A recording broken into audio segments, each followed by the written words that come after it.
I think it was because of the tap water in the vehicle. And we also went so, I think it is because of the water because we didn't put anything. And then another friend has it as well. Not that much like me, but so yesterday we couldn't do anything. So I just slept in the day and then it was Okay, good evening, everyone. Good evening.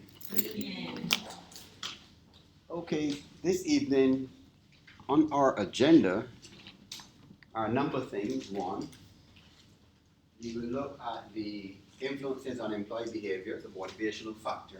We'll be talking about human resource development in the widest sense. And you're developing people to be able to improve performance, but even within learning environments, it's still a motivational factor. So we want to be able to focus on that motivational factor. And so what we're going to do, most of the time will be spent looking at motivational theories, right? And in the exam, we test you on some of these. So theory, what is motivation, issues of equity theory, goal setting theory, expectancy theory, Herzberg's two-factor theory. So we're going to refresh your memory on a number of these theories. I wouldn't go through all of them, but some of them I want to highlight. I think that might be most important.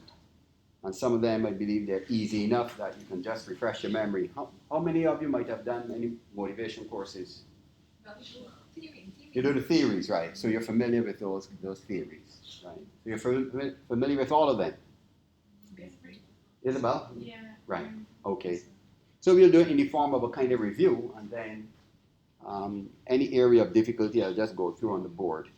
And then I would have sent through an email to everybody to read up on Annabelle and prepare Annabelle for today. So we're going to say on your groups and we're going to look at Annabelle. Right? Carla, when they said it was sent Monday, somebody sent it to Isabel, I can't remember. Sorry? When did they send through the case? Yeah. I think the day before yesterday. I don't Monday, know. I think it was Monday. Monday, yeah, Monday. Monday, yes, right. Right, so we're going to look at Annabelle because Annabelle allows us to look at issues of motivation, issues of human resource development, strategic HR. So it's really quite a case that, and it's Caribbean based, it's a Caribbean based case. So it helps us to look at things from a Caribbean perspective, the unique ways in which we could do things, right? And then there are a number of videos, a couple of videos that we would also look at, looking at aspects of motivation and have a discussion on those. And then after that, we just maybe have a touch base about the research. So they said the key thing today would be looking at how theories could impact on behavior. So can anybody tell me then, what is motivation? Give me a definition for motivation. What is motivation? Motivation is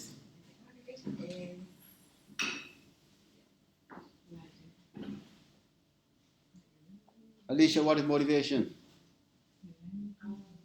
Basically, like a person's inclination to perform a particular task. Right? Could be that. But what else? Avril, what is motivation? Something that gives you a push to do something. A push to do something? Something. It could be a push to do something. Thank you, Avril. Isabel, what is motivation? Yeah, I wanted to say the same, but I also was thinking about extrinsic and intrinsic. Right, so you can have extrinsic, you can have intrinsic. We'll talk about that a bit. So what is the most critical thing about motivation? What is the most critical thing about motivation? I think that motivation is dependent on the individual. Similar to what Isabel said, intrinsic and eccentric. Sorry? Extrinsic. Sorry? It's dependent on the person, what the person holds as valuable to them, that you can see yourself, going towards. So what gets people motivated then? What has to happen for people to be motivated? You need to have a need. If you want, well, that's it. So we are saying then, one of the most critical things about motivation is a focus on needs, but what about the needs? What about the needs that will help people get people motivated? If you're lacking a particular need, then you feel that drive to pursue it. Right. So once you then achieve the satisfaction of your needs, you can argue then that motivation would have occurred. So we say some internal drive where there are unmet needs. So it's these unmet needs that create the drive to satisfy the need. So I have a need. So to be here, to go through this pressure and strain, to study for masters, you have to be motivated. So for Isabel to come from all in Germany to the Caribbean called for a lot of motivation. Right, Isabel? A lot of motivation. So we say motivation is a function of satisfaction of needs. That's the basic formula I like to use. It's about satisfaction of needs. And we know needs are different. We have so many different needs in life. So Jason, give me some of the different needs that people have in life to be fulfilled. The need for, sorry? Money. Need for food, need for money. And you can refer then to Maslow's hierarchy of needs. So you have the need for, so we can do this hierarchy. So Maslow say you have, he say you begin with physiological. You start with the physiological. Then he says you have the need for safety and security. And then what other needs he say you have? No. No.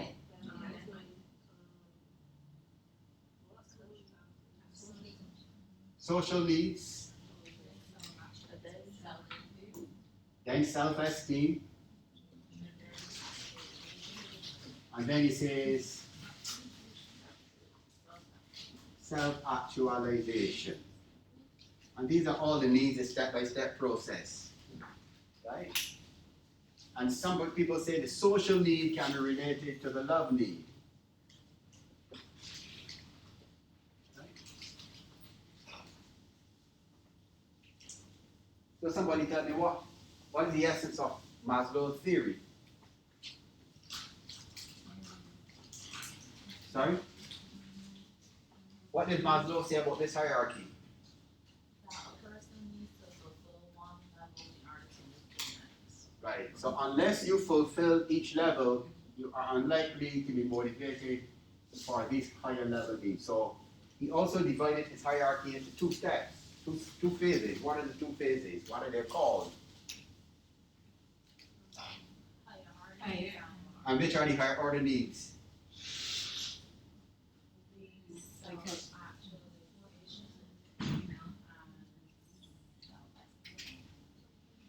Harper, you agree? She says self-actualization, self-esteem. So all the others are the lower order needs then? Correct. So these are the higher order needs, and these are the lower order needs. And other theories, when we look at Herzberg, also speaks to higher order needs and lower order needs. Right? So there's an interesting thing about the higher order needs and lower order needs. So lower order needs tend to be, and it's linked to what Isabel said earlier.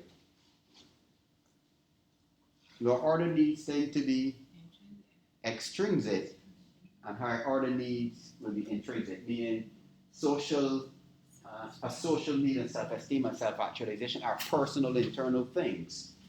Nobody can't give me them, but the other ones, the physiological needs.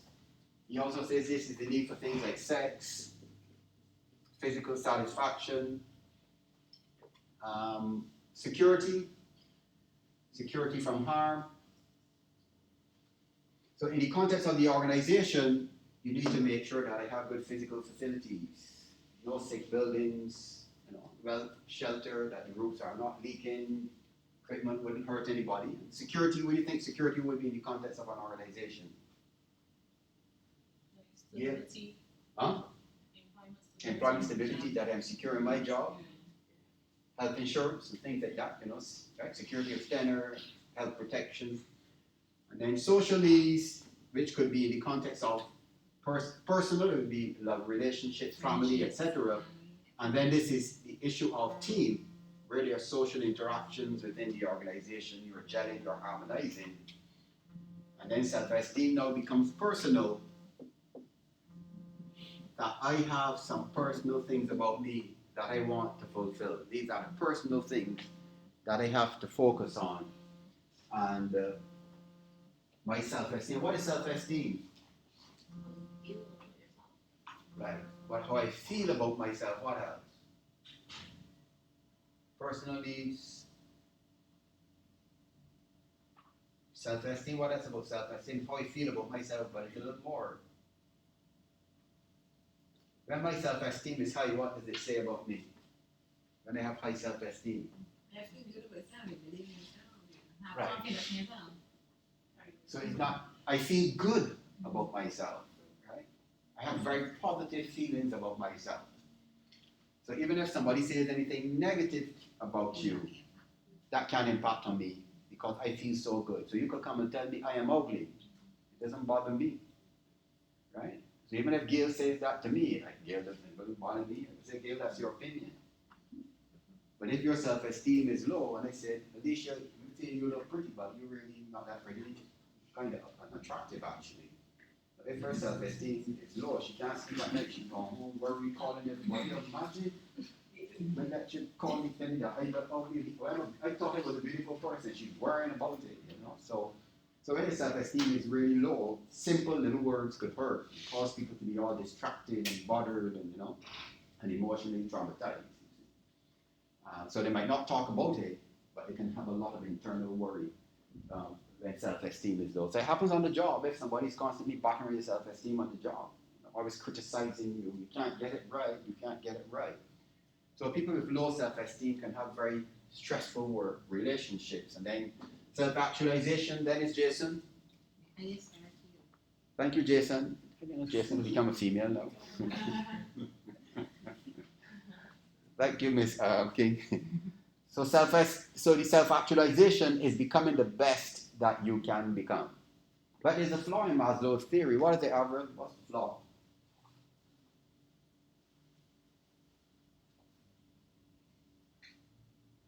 I think it's that he's not of the opinion that a person can have two different needs at the same time, or three needs at the same time. You say you got this step by step. You've got to satisfy one to get the other. But is it possible that you might not satisfy one or two of these, but can still have high self-actualization? How, Jason, give me an example. How you might have low security needs and low social needs, but actually high enough self-actualization. It depends on the employee. Right, so give me an example. Like a person at the job may go in and you get promoted and all these things, you get the masters and all these things without the necessary meaning that they have. Right. So you're a loner. So you don't have a girlfriend, you don't have a wife, you don't have a boyfriend, no children, you're just a loner. You don't have any friends in the village, you don't speak to anybody, you just come home and keep to yourself, you travel on your own. And in terms of security, but not having any pension plan, the job you have might not even be permanent, but you're still getting your promotions in temporary jobs, and you love it, but you might not have any good pension scheme or medical scheme, but you're doing the job you like and you feel, even though you're acting, I'm still doing it and loving it, you see, so you're correct. Anybody other examples of people who self-actualize, but these other needs might not be fulfilled? There happens a lot of artists. There are people who are artists, they excel, they do brilliant work, but they're miserable, they're fretful, they're antisocial. They don't really have anywhere of a fixed place of abode. They can hit it, and they can hit it. You have a phenomenal artist there. The kind of works that they're doing, they sell cheap. Some of them don't live anywhere itinerant in terms of where they live, but they are self-actualizing and they produce some phenomenal art, but again, because Haiti is so poor, they really don't live anywhere. They have really been squalor. They don't get a lot of money, but they're still doing some phenomenal works of art. You see, and you have other artists really that's all they do. You know, they might have a good name, but they're poor and struggling and suffering. So the art lives on, but in terms of their physical, you know, the physiological, the security, safety needs, those things, they don't pay attention to those things. So we looked at Maslow, and Maslow, you realize the needs are divided into 3 categories: needs-based theories, the cognitive theories, and so you looked at Maslow. I'll just touch on Herzberg. I'm going to look at ERG, right? Equity, but touch on equity, goal setting. Those are the ones I really want to touch on. So what did Herzberg say, Alicia? Herzberg theory is about, it's called the 2-factor theory. Correct. And what did that theory say?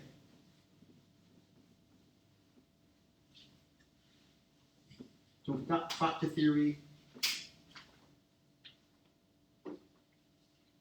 What are the 2 factors?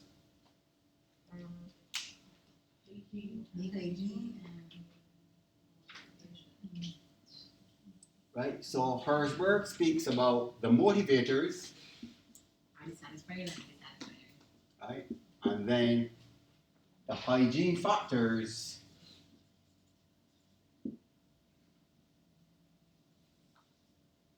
so which are the satisfiers? Right, so these are the things that bring satisfaction.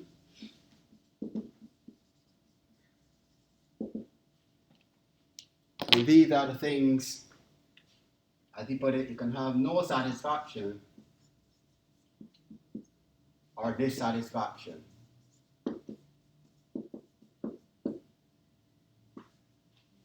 So what are the hygiene factors? Hygiene factors then listed are? Like bad working conditions. It is working conditions. Like no security in your job. Security. Some people Right. For some people pay. That's what Herzberg says. Working relationships. So working relationships. So these are hygiene factors. Working relationships, working conditions, which could be physical, security, pay, relationship with your supervisor too. Relationship with supervisor. So what does he say then, Alicia, about the hygiene factors?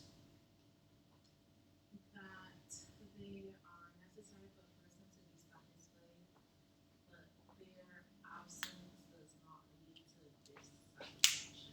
It's necessary for them to be satisfied. Right. So what he says, if they are absent, they can lead to dissatisfaction. But they provide a foundation. They must be present before you get to this stage of satisfaction. They don't bring satisfaction because the satisfiers are the motivators. But he said there must be a present condition before you apply the motivators. And if they are absent, they could lead to dissatisfaction. And that is that. And that's the terms he utilized.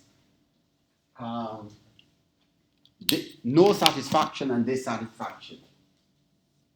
So he's saying that the hygiene factors don't bring satisfaction, neither do they bring dissatisfaction. So when they are absent is when you can get dissatisfaction coming in. And then we have the motivators then, which are, Jason, I like to use, for those who might have had them before, I might have given you an acronym called WARGAR. WARGAR.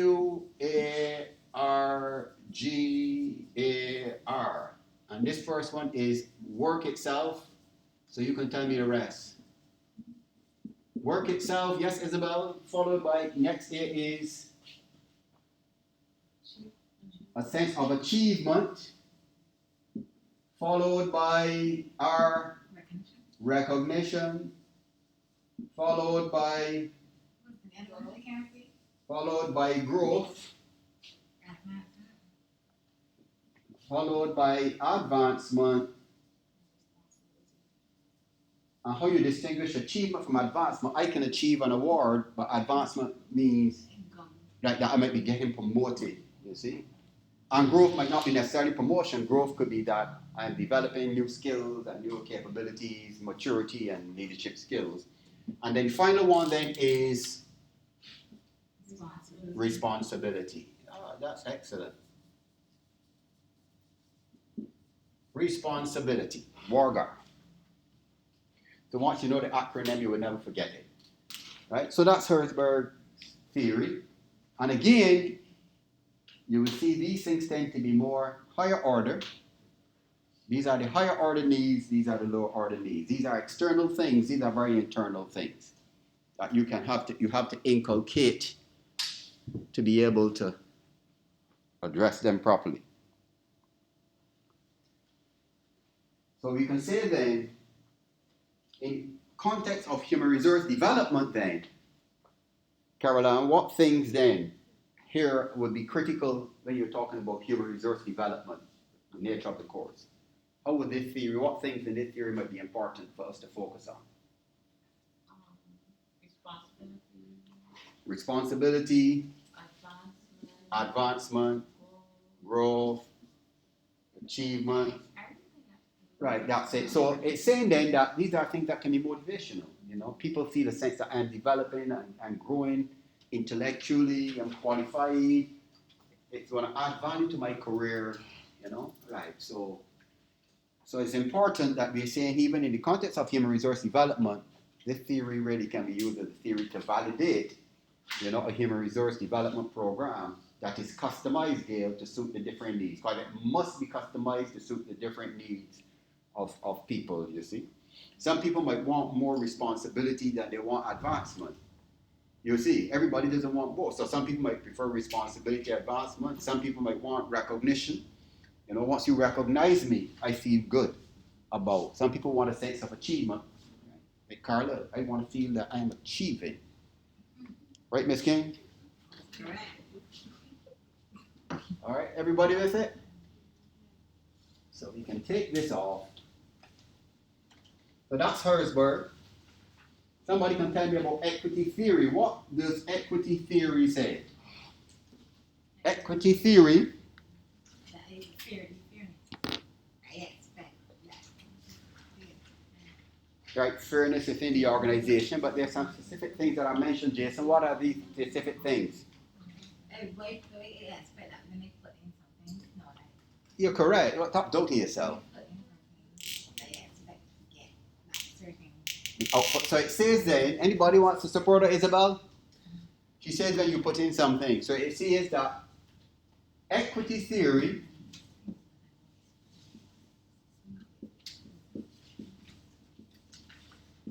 then deals with a worker's input, which is what Carla is saying you put in. So people like to make sure That what they put in. that their input Is and output balance. are equal to the input and output of a referent. Some referent other, whoever the referent is or whatever the referent is. Right? So my input, the effort I put in a job and the competencies would lead to an output or outcome. So I want to make sure that when I put in my effort and the output, that when I am rewarded in some form, that this person who I perceive, and it is perception, folks, I want to perceive that this person's rewards are not significantly higher than my rewards, because I perceive we are almost doing identical things. So an inequity is when I perceive, and I stress it is about perception, not reality. Why is it important to say it's about perception? It's important when we say perceptions. Why is that critical? When something is a perception. Carla? When something is a perception, why is that very critical? Because that's how the individual will see the situation. Right, it's real for them. So you can't come and tell them it's not true. And that's what we say it's perceptions of inequity, which makes it challenging in an organizational context. So if Gail perceives where she's working at the BWU that she's being unfair by my dear friend Tony Moore. She's on the board, Gail? She's not, you don't have no idea. Where you work? Right, I know the credit union, that's what I'm asking. She's not on the board. Totally separate? They're not linked. When we first started, our members came from there, Right. but there's no link. Oh, I thought it was linked. Oh, how long ago that was? We have to respect, but we have the same challenges that anybody else with unions. Wow. Okay. So you're really an independent institution then? That's interesting. So you have your input and output, and the inequity is when they perceive differences. And there are some ways that are suggested to deal with the inequities. What are some of the ways you can deal with the inequities? Transparent in your operations. Yeah, you can do that. What else? If I'm concerned, Carla, what can I do? I can alter my input compared to the other person's input. So I can put in less effort then. Well, if you're paying them more money than me, well, I will just do less. Or I can alter my output. So once I alter my output, I am perceiving now, well, it's not equal. I'm not working in, and I hear people in normal work would say that, you think I can work hard in here again? They're unfair in me. So this is all about it. Or you can try to alter the reference, get it altered by management, the input or output, to perceive or even to perceive that the person's output might be different. So again, you're trying to rationalize. And or the ultimate one you can do if the inequity continues. Resign. Leave. Well, I had enough of this. You don't really care about me. I'm working harder than this person, but you continue to pay them. So that's what inequity is about. People, and he said it's about perceptions on inequity. So the point about transparency is very important. You need to make sure that there's transparency, that you're fair and unbiased in the kind of decisions you make as a leader. Because once you're favoring some over others, it leads to these perceptions of inequity. And then once people start to perceive inequities, you have a whole negative culture that is very, very difficult. It's very, very difficult to redress. So we're going well. So the other one that tends to give trouble now is that one called, well, goal setting is easy. Goal setting theory says what? Isabel, you remember what it says? Goal setting theory says that at the moment that if you set a goal, you're more inclined to work towards achieving it. when what? When there's a particular condition though.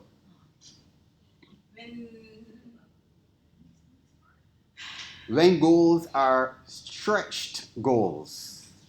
So the tougher the goal, right? And when they're participatively set. So when goals are participatively set, and when they are stretch goals mean, Jason, when it is a tough goal to achieve, the research has found that people tend to really, as Carol is saying, to really work hard towards achieving these goals that are stretch goals. And a number of scientific research papers have found that consistently. But the one that I know gives students challenges most of the time is this one called expectancy theory. So Carlon, tell me, expectancy theory.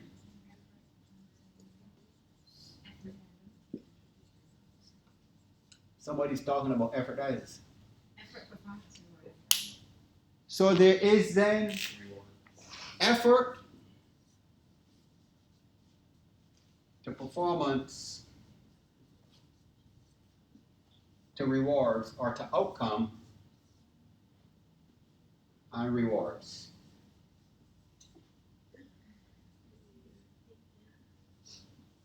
So it says that effort leads to some level of performance, which leads to some kind of outcome, and the outcome is associated with some kind of reward.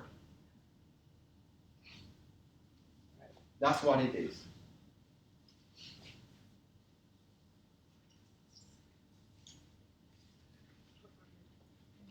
And there's also a feedback relationship that tells management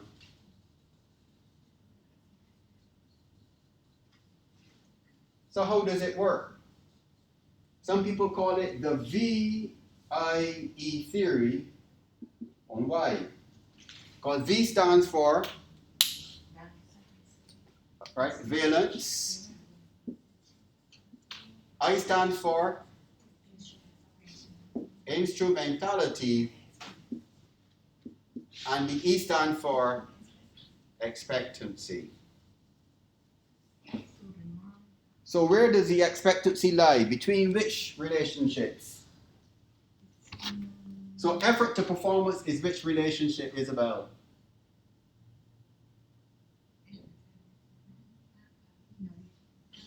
Anybody? Which one is it, Gil? It's expectancy. And the relationship between instrumentality. You are doing very well. And then valence is the. And what is valence? Right, it's the value. Carl, you want to come and teach the class? Come. I go ahead, sit down, Gil. Gil, what do you think? I better go to sit down and say, Carl, come and teach this class. Huh? Well, if I know that Carla would have sat down today and said, Carla, teach the class. That she knows everything about it. Carl, you're a boss on this topic. So valence is the strength of the reward, high value. And we stress value placed on the reward, that a high value on this. What I emphasize is not just that the reward is good, it must be a very high value that people place on the reward. Right, Alicia? So, expectancy, then what it says, effort to performance is the perception, right? Go ahead. I can really bring it here, teach this class, you know. Go ahead, Carla. That a certain effort will lead to desired performance. Excellent. Oh my gosh, man. Impressive. It's very impressive. And then the instrumentality is that the performance then would lead to a particular desired outcome, and that based on the outcome, the worker would receive a reward that is valent. Right? And this is a probability that once I perform to this level, I can achieve the desired outcome. But before you get there, there's an important factor here now. That effort is a function of an important concept called SE. I wonder who can get that. Effort is a function of something called SE. I'll give you the first one.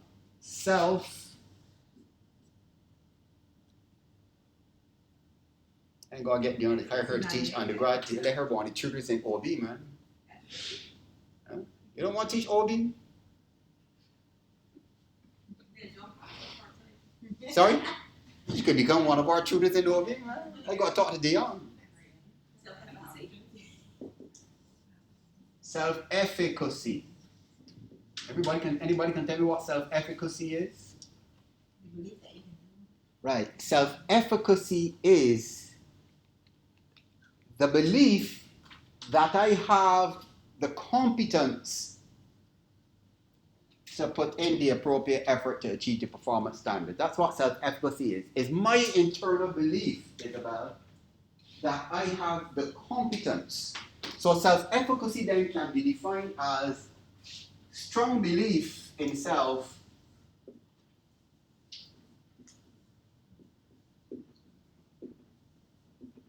versus plus competence. Everybody with me? Self-efficacy is a strong belief in self, Caroline, plus competence. And the competence is, I have the knowledge, skills, and abilities.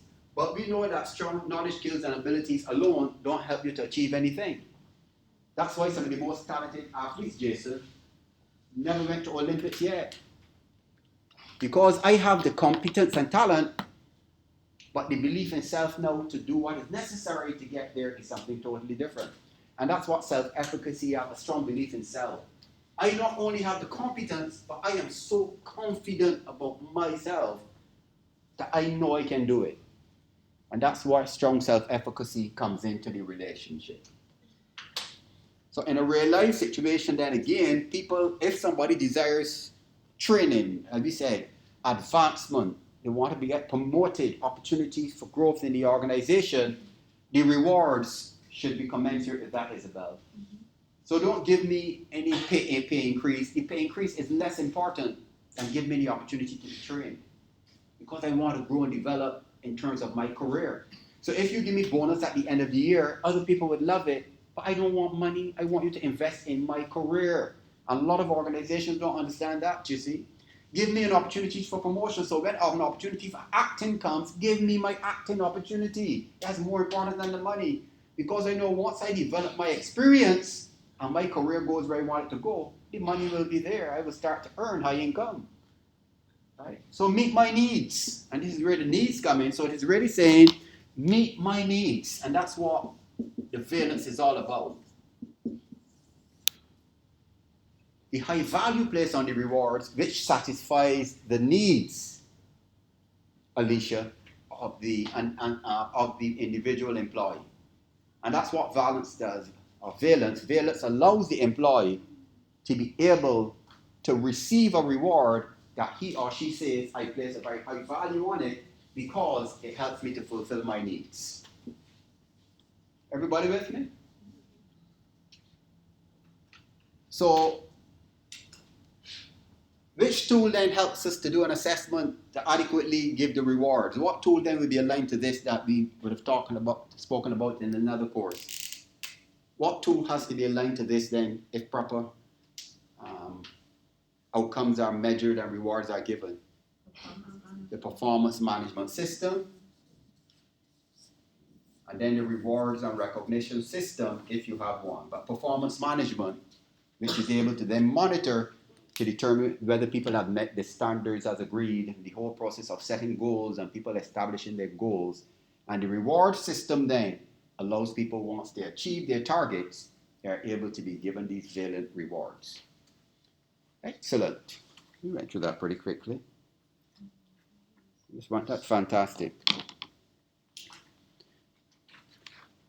So what we'll do now, there are a couple of videos I want to show you looking at issues of motivation.